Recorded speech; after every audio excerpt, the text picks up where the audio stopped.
बिस्मिल्लाहिर्रहमानिर्रहीम। आज का जो हमारा जो टॉपिक है वो है लूप की दूसरी स्टेटमेंट के ऊपर, जो कि दूसरी स्टेटमेंट उसकी थी व्हाइल व्हेन लूप। जैसे कि आपको मालूम है कि जो पहली हमारी स्टेटमेंट थी वो थी फॉर नेक्स्ट लूप, और ये जो अब हमारी स्टेटमेंट जिस पे हम काम कर रहे हैं ये है व्हाइल व्हेन लूप। इसके ऊपर हम बात करते हैं कि ये क्या है।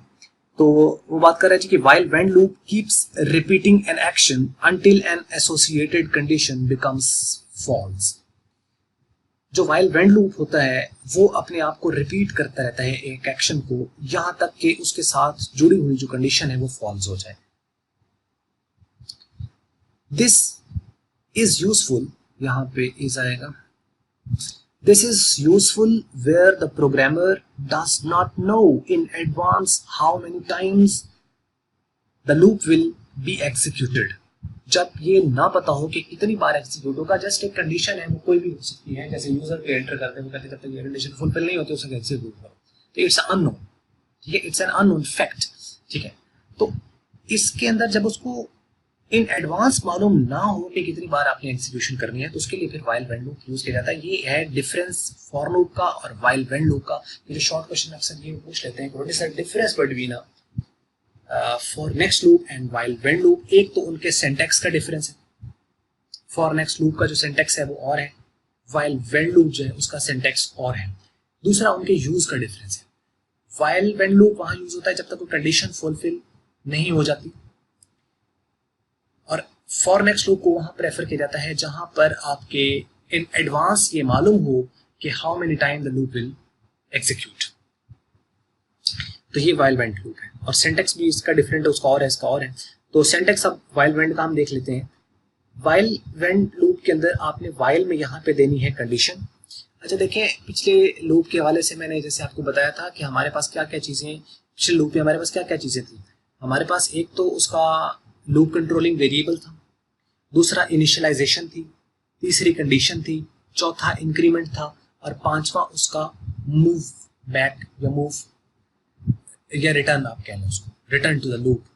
ये आपके पास 5 चीजें थी। इसका मतलब यहाँ पे देखते हैं कि क्या वो 5 चीजें पूरी हैं या इसके अंदर कुछ और है। ठीक है, इसका भी कोई ना कोई लूप कंट्रोलिंग वेरिएबल होगा, क्योंकि हर लूप का अंदर इस्तेमाल होता है लूप कंट्रोलिंग वेरिएबल, तो वो एक चीज तो होगी इसके अंदर। कंडीशन उसमें भी थी, इसके अंदर भी है। इनिशियलाइजेशन उसमें भी थी, इसमें भी है। इंक्रीमेंट डिक्रीमेंट उसमें भी था और इसमें भी है। और पांचवी चीज उसके अंदर थी रिटर्न, वो इसमें भी है और उसमें भी है। इसका मतलब ये 5 चीजें हैं जो हर लूप के अंदर इस्तेमाल होती है। इनमें से कोई एक चीज भी आप स्किप नहीं कर सकते सिवाय इंक्रीमेंट के, वो भी कुछ खास कंडीशन के तहत होता है। जैसे उसके अंदर इंक्रीमेंट है तो अगर आपके पॉजिटिव हो तो आप स्किप कर सकते हैं। ठीक है, एक का हो और पॉजिटिव हो तो आप स्किप कर सकते हैं। तो यहाँ पे आप देखें कि उसमें इंक्रीमेंट पहले आया है। जो फॉर नेक्स्ट लूप है उसके अंदर इंक्रीमेंट पहले आया है, लूप कंट्रोलिंग वेरिएबल था, और उसके इनिशियलाइजेशन जो था, उसको इनिशियलाइज जो किया गया था वो पहले था। यहाँ पे इनिशियलाइजेशन यही है। यहाँ पे आप देखें इनिशियलाइजेशन यहाँ पे नहीं, यहाँ तो डायरेक्ट उसने क्या कर दिया कंडीशन, वो इनिशियलाइजेशन कहाँ पे गई है। यानी वो उसको स्टार्ट अगर हम उसको नहीं बताएंगे तो वो कहाँ से कंडीशन कैसे चेक करेगा। तो वो बात आपको यहाँ पे याद ये रखनी है कि वो है जरूर, लेकिन वो इस व्हाइल से भी पहले है। वो जो इनिशियलाइजेशन है वो हमेशा लूप की बॉडी से बाहर होती है। उसके बाद आ जाएगी कंडीशन जो कि इसके अंदर है। उसके बाद जो तीसरी चीज है वो इंक्रीमेंट डिक्रीमेंट है, वो इसकी बॉडी के अंदर होता है, व्हाइल के बाद नहीं होता। जो फॉर नेक्स्ट लूप है उसमें उसका इनिशियलाइजेशन, उसकी कंडीशन, उसका इंक्रीमेंट वो फॉर के अंदर होता है। आपने देखा था कि फॉर के अंदर थी ये तीनों चीजें, उसका इनिशियलाइजेशन भी, उसकी कंडीशन भी, और उसका जो इंक्रीमेंट डिक्रीमेंट था वो फॉर में था, उसकी बॉडी में नहीं था। यानी फॉर के बाद जो आती है वो उसकी बॉडी स्टार्ट होती है, वो फॉर के अंदर लिखा हुआ है, फॉर के बिल्कुल साथ।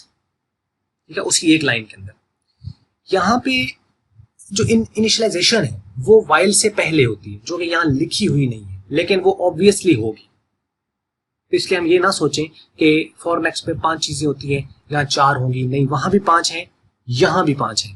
5 हैं, 5 में से एक भी आपने कम नहीं करना कि 5 अहम है। अब हो गया, पहले हो गया, इसमें वो हो पहले गया है, उसके बाद आप लगाएंगे इसके ऊपर कंडीशन, वाइल के बाद आप कंडीशन इसके ऊपर अप्लाई करेंगे। जब ये कंडीशन आपकी आ जाएगी तो उसके बाद फिर आप उसकी बॉडी ऑफ द लूप को देखेंगे। अब body of the loop start होती है और इसके अंदर फिर इंक्रीमेंट डिक्रीमेंट जो है वो आएगा। बॉडी ऑफ द लूप का मतलब है कि यहाँ पे जो आप स्टेटमेंट वगैरह एग्जीक्यूट कराना चाहते हैं वो आप स्टेटमेंट एग्जीक्यूट कराएं, उसके बाद उसका जो इंक्रीमेंट है तो इंक्रीमेंट लिखें, या डिक्रीमेंट है तो डिक्रीमेंट लिखें, और उसके बाद उसको वेंड कर दें। ठीक है, अब यहाँ पे एक और डिफरेंस वो ये आएगा कि वेंड के बाद आप लूप कंट्रोलिंग जो वेरिएबल है उसको आप नहीं लिखते, जस्ट वेंड।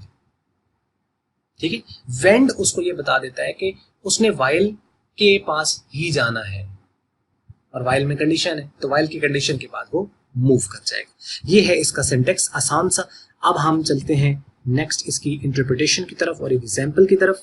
तो ये है जी इसकी interpretation. The condition in loop, increment का इनिशियलाइजेशन का मैंने आपको पहले ही बता दिया है कि वो इसका पहले होता है, वाइल से भी पहले होता है।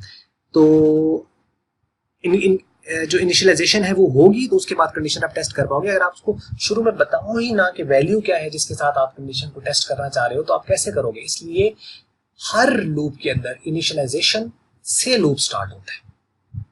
पहले जो चीज होती है हर लूप के अंदर वो initialisation is the first step in the loop.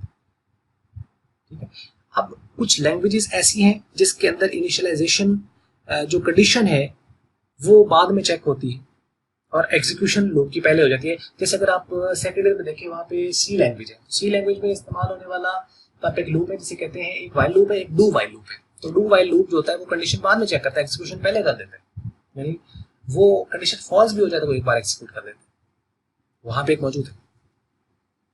अब यहाँ पे देखें कि the condition in the loop will control the repetition. जो कंडीशन है लूप के अंदर वो उसकी रेपिटेशन जो है उसको वो कंट्रोल करेगी कि कितनी बार करना है उसको execute. The body of the loop is executed until the condition is true. तो जो बॉडी है लूप की वो उस वक्त तक जो है वो एग्जीक्यूट होगी जब तक कंडीशन ट्रू रहती है। When the condition becomes false the statement after wend are executed. तो फिर वेंड के बाद जो स्टेटमेंट है वो एग्जीक्यूट हो जाएगा, यानी फॉल्स हो जाएगा। तो वेंड के बाद अगर प्रोग्राम एंड हो रहा है, वेंड के बाद एंड है तो एंड है, और वेंड के बाद अगर एंड नहीं है तो उसके बाद फिर कुछ और स्टेटमेंट्स होंगी वो फिर एग्जीक्यूट होंगी। It must be noted that loop control variable in while loop is always initialized outside the body of loop, जो कि बॉडी से बाहर है। और बाहर से क्या मुराद है? while से भी पहले, while से भी पहले। An increment decrement is made inside the body of loop। जो इंक्रीमेंट डिक्रीमेंट है वो लूप की बॉडी में है। Increment decrement is made inside the body of loop, और जो इनिशियलाइजेशन है वो बॉडी से बाहर है, यानी वाइल से भी पहले। Whereas in for loop, the loop control variable is initialized, incremented or decremented within for loop statement। जो लूप स्टेटमेंट होती थी उसमें आता था within for loop statement। Following program will print the number from 1 to 10 using while when loop। अब ये जो है 1 से 10 तक नंबर जो है वो प्रिंट करेगा और while when के जरिए से प्रिंट करेगा। उसके बाद हमारे पास फ्लो चार्ट है, फिर हम उसको देखते हैं। यहाँ पे देखें लाइन नंबर आ रहा है 10, 20, 30, 40, 50, 60, ये लाइन नंबर्स आ गए। उसके बाद n इज इक्वल टू 1 है, ये उसकी हो गया इनिशियलाइजेशन, जो मैंने आपको बताया कि वाइल की बॉडी से बाहर होता है। तो वाइल की बॉडी से बाहर मतलब वाइल से पहले। वैसे वाइल की बॉडी इसके बाहर है लेकिन आपने इसको वाइल से पहले इनिशियलाइज करना है, क्योंकि यहाँ पे जो इंक्रीज होती है ना, जो स्टेटमेंट्स एग्जीक्यूट होती है वो इंक्रीजिंग ऑर्डर में होती है। जीडब्ल्यू बेसिक में आपको पता है कि जीडब्ल्यू बेसिक के अंदर जो स्टेटमेंट्स एग्जीक्यूट होती हैं वो एक सीक्वेंस के अंदर एग्जीक्यूट होती है कि छोटी नंबर जो होता है वो पहले एग्जीक्यूट होता है और उससे बड़े वाला उसके बाद एग्जीक्यूट होता है। तो n इज इक्वल टू यहाँ पे क्या आ जाएगा? 1 आ जाएगा। तो आपने n इज इक्वल टू 1 यहाँ पे लिख लिया, और उसके बाद while n is less than is equal to 10, जब आपके n की जो वैल्यू है वो कम है या इक्वल है 10 के, जब तक ये कंडीशन फुलफिल नहीं हो जाती, यानी या तो वो छोटा है या वो बराबर है, देन ओके। और अगर कंडीशन फॉल्स हो जाएगी तो फिर वो वेंड के बाद पे जो कि एंड है उस पे चला जाएगा। तो अब n की वैल्यू इनिशियलाइज कर दी। सोचिए अगर हम ये देते ही ना तो क्या वो चेक करता कि 10 से कम है या 10 के बराबर है या नहीं? कुछ चेक नहीं कर पाता। इसलिए इनिशियलाइजेशन जो होती है वो लूप के अंदर बहुत जरूरी चीज है कि आप उसको कहाँ से करना है ये आपको नहीं पता होता। ये आप प्रोग्राम को देखेंगे, ये उसकी लॉजिक को देखेंगे तो आपको मालूम होगा कि जो प्रोग्राम है उसकी सीरीज कहाँ से शुरू हो रही है।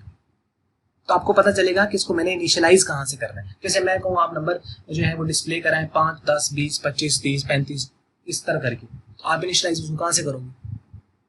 ऑब्वियसली ना 5 से करेंगे। कि उसकी क्या वजह है 5 से इंक्रीज उसको जो इनिशियलाइज करने की? क्योंकि सीरीज आपकी स्टार्ट ही वहां से हुई। सीरीज आपकी इनिशियलाइज का मतलब ही क्या होता है? स्टार्ट। जैसे आप फिजिक्स में पढ़ते हो ना इनिशियल वेलोसिटी के बारे में, तो वहाँ पे 2 वेलोसिटीज होती हैं, एक होती है इनिशियल वेलोसिटी, एक होती है फाइनल वेलोसिटी। इनिशियल वेलोसिटी क्या होती है? जो स्टार्ट पे होती है, शुरू पे होती है। और फाइनल वेलोसिटी कौन सी होती है? जो बिल्कुल आखिर पर है। आपने कोई कार है वो रेस्ट पोजीशन से मूव किया तो शुरू वाली उसकी वेलोसिटी इनिशियल है, जहाँ वो रुकी जाके, या बॉल है जहाँ पे रुकी तो उसकी फाइनल वेलोसिटी हो जाएगी। ठीक है, तो इनिशियल का मतलब है इनिशियलाइज करना, उसको स्टार्ट करना, उसका इग्नीट करना। ठीक है, ये इसके मीनिंग में आएगा। तो इनिशियलाइजेशन जो है वो जरूरी है। अब ये 1 को टेस्ट कर सकता है, तो 1 is less than 10, condition true है। 1 इज लेस देन 10, तो एक छोटा है 10 से, ऑब्वियसली ट्रू है। तो इसके बाद फिर वो स्टेटमेंट जो है उस पर आ जाएगा, प्रिंट कर देगा। एन में क्या है? एन के अंदर वैल्यू है। एन के अंदर क्या वैल्यू है? 1, तो 1 वो प्रिंट कर देगा। और नीचे n is equal to n plus 1, ये उसका इंक्रीमेंट है। ये जो लिखा हुआ है 1, ये उसका क्या है? ये इंक्रीमेंट है, जो कि व्हाइल व्हेन लूप के अंदर देना जरूरी है। जबकि ये कुछ डिफरेंसेस है, 3-4 मैंने आपको बता दिए इसके अंदर फॉर नेक्स्ट लूप और व्हाइल व्हेन लूप के दरमियान। जो वहां पे स्टेप है ना, अगर एक का हो तो आप छोड़ सकते हो, लेकिन व्हाइल व्हेन लूप में ऐसा नहीं किया जा सकता कि आप उसके अंदर जो इंक्रीमेंट है या डिक्रीमेंट है उसको आप स्किप कर दें। यहाँ पे उसका लिखना लाजमी है, इंक्रीमेंट डिक्रीमेंट होना जरूरी है। तो n is equal to n plus 1, n की वैल्यू पहले 1 थी, 1 इंक्रीज हुआ तो होगी 2।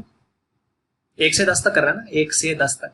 अब यहाँ पे अब वो इनिशियलाइजेशन के पास नहीं जाएगा, अपने ये जो वेंड है ये उसको कहाँ मूव करेगा? लाइन 20 के ऊपर, वाइल के पास। यहाँ पे जाके वो लेस चेक करेगा, 2 is less than 10, condition true, नीचे आएगा, प्रिंट कर देगा। अब n की वैल्यू क्या है? अब n की वैल्यू 2 है, तो पहले 1 प्रिंट किया, 2 प्रिंट कर देगा। नीचे फिर 3 हो जाएगा, फिर वो 3 प्रिंट होगा, फिर 4, फिर 5, 6, 7, 8, 9 एंड 10। 10 लेस तो नहीं है, लेकिन 10 इक्वल है, तो 10 भी प्रिंट हो जाएगा। आगे नीचे आएगा, एक ऐड करेगा, 11 हो जाएगी। वेंड उसको ऊपर भेजेगा 20 के पास, वो कहेगा जी 11 इज लेस देन 10, तो वो कहेगा नहीं, 11 is not less than 10, 11 is equal to 10। ये भी फॉल्स, दोनों फॉल्स कर गई।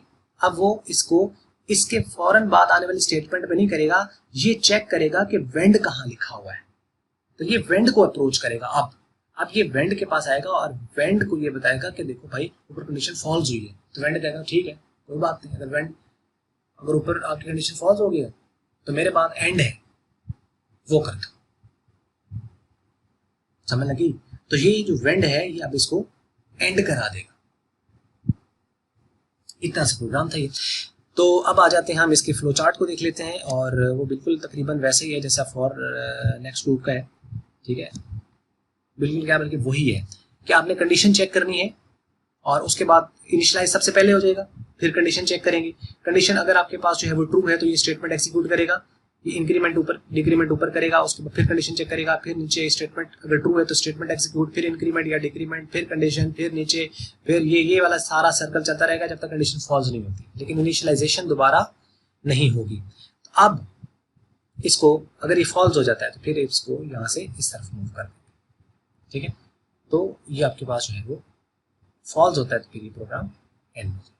तो ये था आज का टॉपिक, और उम्मीद करते हैं ये टॉपिक आपको समझ लगा होगा। और वीडियो अगर आपको लगी अच्छी तो आप इसको कर लें लाइक, और अगर अच्छी नहीं लगी तो आप इसको कर लें डिसलाइक। और हमेशा की तरह वीडियो देखने का आपका बहुत बहुत शुक्रिया।